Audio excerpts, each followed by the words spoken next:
What's going on, guys? Welcome back to another episode of Trick 10s. Today we are doing a collaboration build with no one else but Austin. He's gonna be working on this 1754 Tracker Grizzly.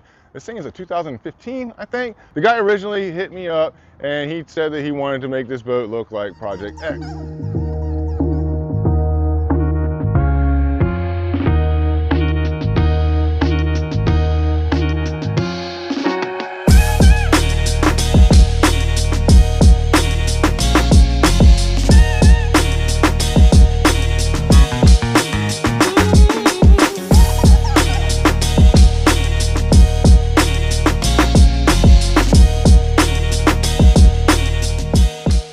Know that's not going to happen, but we are going to try to help him out and do a little front deck build out here. We're going to put some hatches in here and we're going to get some CNC cut turf in here. We got to see how much we really want to put into this build and how much time we have. This is going to be a project that Austin is going to run pretty much solo. He's picking up the boat today. He's going to be getting all the aluminum and stuff he needs to do the framework, and once he gets that done, we'll figure out our hatch sizes. I'm going to turn this camera around and run through this boat real quick, give you guys an idea of what we got going on and what we plan to do with it. Y'all know how this works. Let's get right into it.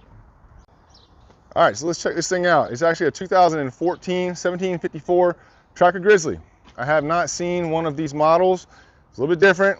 We'll get into it in a second. Let's start up here on the front. Now, he does have this Versatrack system in here, and he's got original nav light. Nav light runs up the side right here because it doesn't have any side panels like the newer 1754s and all the Tracker Grizzlies do. So that's definitely going to come into play. We've got a TDN bracket on here, so look. Trick 10s, baby. He does have the Minn Kota Ultrex on here, and he's got a big foot pedal here. He's got it screwed down to the deck. Austin's gonna be putting a recessed foot pedal tray in there for him, and hopefully we'll be able to clean up some of these wires at that point. He's got a 12-inch Hummingbird graph that we got inside the shop.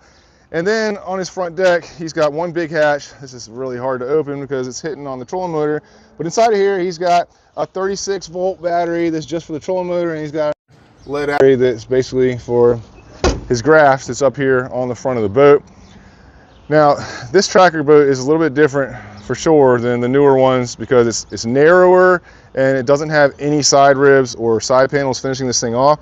You can see inside of here, it's just the outside of the hull. And that is going to come into play because for the build on this, we're going to be bringing this front deck back pretty much flush with this console right here.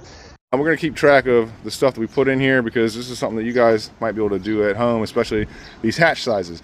Well, the idea is that we're going to come off of here, frame this back to the front of this.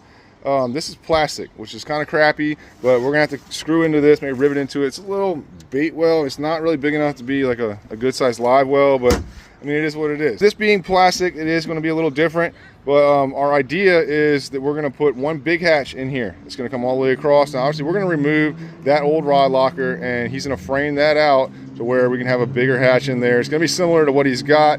There are some rod tube sleeves up inside of the deck right here. I don't know if we're going to be able to like dig all that foam out and put a pan inside of there for him. So we might just have the same type of deal with those 3 holes for bigger rods. And I mean, really, he can fit 7'7" rods in there with those sleeves. Without them, well, he's only gonna have like 5 foot. So we'll get to that in just a second, but that's the game plan. We're gonna have one big hatch here, and then we'll have one big square hatch right here, and then he'll have one hatch on that side for the rod locker. And then we're gonna have to replace this hatch right here because you see the way this one's made over and down the front lip. Well, we got to come off of here and start framing back, and it's just no point in keeping this flimsy little hatch in there. So we're gonna make a drop-in hatch for that. With the console in here, it is a little bit of a pain in the butt to come back and frame off of this. It's going to be different, but Austin's going to figure this out. Now, let's take a look at this back deck. Now, he does have a little hatch here. It's just like a lid. I guess it's just like a storage box underneath these seats. We're going to leave that with the CNC cut turf. I think it's our best bet because this thing has a lot going on, and it's going to be hard to get in here and do all of this turf. We go with the sheet turf. So we're hoping that the CNC turf is definitely going to come through. But let's talk about this back deck now. The back deck, I've never seen one of these before. Being that it is 2014, it's different than the newer models back here for sure. Now the kit though, I don't think is going to be different, but I haven't seen one with this. This is weird. This is a small cutout. This is only about like 18 inches in here. And inside of here, he's just got a battery and his bilge, and he's got a pump that's for the live well. So what we're going to do is we're going to put the 1754 kit in here. It's the first time that we're going to be putting this in a boat. And of course, well, Austin's going to be the guinea pig, but we've got 2 hatches that are 17 inches square. We're going to cut out the hole right here, and then we're going to dig all that foam out and put a floor in there. And that's basically going to be the same thing, mirror imaged on either side. Give them a lot of storage in this back area because there's nothing up underneath here except for some foam. This center compartment is super tiny. It does have walls on either side of it right there, and it runs back up basically to right here because this sheet is where his gas tank is under. It's got a long, skinny gas tank in there. So there's plenty of room inside of here for storage. We've just got to figure out how we're going to get in there and access it. He does have a Merc 40 on the back of this thing. And, well, when he got here, he was telling me that his batteries are dead. Boat's been sitting for a long time. Motor doesn't work. He's got a lot of issues with this thing. His bunk board is falling apart down there. So he wants us to do a lot more stuff to it than we originally bargained for. I don't know what's going to be the reality of how far we can go with this thing, but Austin said he's willing to give it a shot, and he's going to try to do what he can. Now this side, it's got this gun box on here. You can see how he did that. He cut those holes in there, and that gives him access to get up into the rod sleeve tubes that are up in the existing front deck. In reality, he might be stuck with the same type of setup because I don't know how easy it's going to be to get in there and put some type of pan in there to really give him the space he wants. And kind of crappy thing with a boat set up like this is that he doesn't have a back bench. He's got this bench with the seats on it, and you're kind of locked into where you're at with that seat because this could potentially run all the way back if this was a bench that was taller, and it would blend, and that would give him like another foot into this rod locker. But with that lower level bench in there, this thing's gonna have to stop short. I mean, where it's at right now, you've only got like 8 inches of room in here for your legs, so unless you're a midget, I don't really think you're going to be able to put your legs there anyways. But we got a lot going on, guys. This thing definitely needs some love. I don't know, it's one of those bills where a customer shows up and he wants to do a whole lot more than he originally bargained for. But I'm going to turn it over to Austin. He's going to take this boat home and get started, and we'll circle back and see what he comes up with. Let's get back to work.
All right, guys, 1754 Tracker Grizzly. This is Austin's project. He's been making a lot of progress, as you guys just saw in some of the hyperlapse clips. He was nice enough to share that with us. Man, this thing is looking good. Let's run through this thing real quick, see what we got going on. Now, this back deck area back here, this is part of a kit that we're working on for the 1754 models. And as you can see, we got a big hole cut out here. He dug all the foam out of here. He did say that all the foam that was in here was pretty much soaking wet. So it was a good thing we got that out of here. And you can see how much space it gives you inside of the bottom of this floor right here. So this is gonna be a cool kit that you guys can get for your 1754s. We're gonna make it pretty simple for you. Now, you do have to cut through one rib right here. And this one, actually, he got a little close. We didn't know exactly what was inside of here, but this is something that we're gonna show you how to avoid. As you can see, these two rectangular tubes right here, well, they run right underneath of the hole pattern that's in that rear seat base. So what you're gonna do is you're gonna come basically off of here where this piece for the gas tank starts at. You're gonna come off of that 3 inches, and that will allow you to bypass this one right here completely, and you are gonna have to cut through this one. But this thing is still plenty sturdy because this tube sits up on this vertical wall right here. No issues whatsoever, and especially once you get the hatch installed in there, it's gonna make this back deck stronger than it ever was before you cut the hole out. But definitely a cool asset, gives you lots of room in here. And what you'll do with this kit now is you're gonna have to come inside of here with a sheet. It's probably gonna be 2 pieces because this top hole ends up being like 16 inches square. And well, obviously you can tell that the floor is bigger than that. So you're gonna have one sheet that goes here and one sheet that goes here to overlap in the middle just a little bit so you can shoot your rivets into this framing in here. Your floor's finished off, drop your hatch in, done. Gonna be coming very shortly, but he's done a lot of other progress in here. Obviously he's got the seats and everything removed out of here. This bench, we're not doing anything with this bench. We are gonna probably put a handle into that little compartment right there for him before we get the thing scanned. But look at that front deck, man. Thing looks killer. I like the design. I like the way he did it. It's pretty simple. He's got 3 hatches that he framed out for. He took the original hatch out that was in the front because we're gonna be putting one of our hatches in there. And this hatch right here is really cool. He did go ahead and build the frame for this because it's kind of funky the way it's shaped, but it's gonna be really cool when it's all said and done. As you can see, he's got all the framework done in here, his vertical supports, floor supports. At this point, he's ready to come back and start sheeting off all of these divider walls and face walls and verticals. And then he's got the rod locker right here. Now this rod locker, it does have enough room to fit 7-foot 7-inch rods in here. We are gonna leave these holes up here for the sleeves that were originally in the boat. And he's got this piece back here to hold the butt. So he can put 3 of them in there, and then he'll still have some room down inside of here to store some other stuff and tackle. This hatch is humongous, big hatch right here. And then he's got another big hatch up here. We're gonna be putting batteries inside of here. The customer did ship us a ton of stuff. I'm gonna show you guys all that in just a second. And we're gonna have all the batteries and tender inside of here. And this is just wide open storage. Rod locker, obviously he's got a live well over there, but this thing is looking really good. Austin crushed it. And at this stage of the game, we'll be able to get our hatch frames made for these 3 hatches. And then I'll take these things to the shop and build all these lids. And we'll be putting all this stuff in here permanently after we get them powder coated and getting the boat scanned for some CNC turf. Super pumped though, it's looking really good. Austin did a good job on this. I'm gonna show you guys all the stuff that the customer's already shipped. All right, so check it out, guys. A lot of stuff. This is the way it works. Once we get the boat, customers always want more stuff, and they realize that they have an opportunity right now for us to put the stuff in. So they usually end up shipping a lot more stuff for us to put into the boat while we got it.